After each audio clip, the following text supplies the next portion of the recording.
দেশবাসীকে সতর্ক করতে চাই, হেফাজতে ইসলামের নেতা কর্মীদেরকে সতর্ক করতে চাই।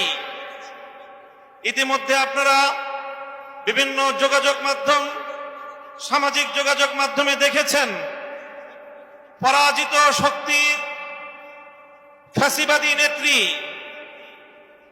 জালিম শাহী শেখ হাসিনা নরেন্দ্র মোদীর ঘরে বসে বাংলাদেশের অভ্যন্তরে 15ই আগস্টকে কেন্দ্র করে বিশৃঙ্খলা সৃষ্টি করবার জন্য তিনি উস্কানি দিচ্ছেন।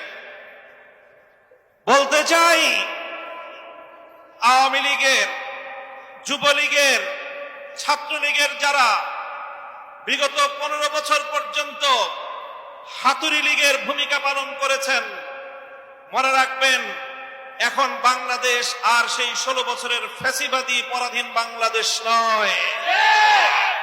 এই বাংলাদেশ আজ স্বাধীন বাংলাদেশ।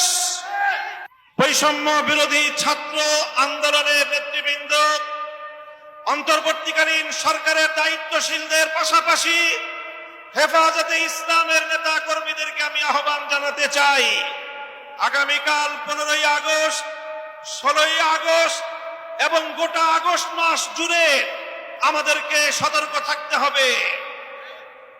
কারণ মনে রাখবেন, আওয়ামী লীগের রাজনীতি হলো প্রতিহিংসার রাজনীতি।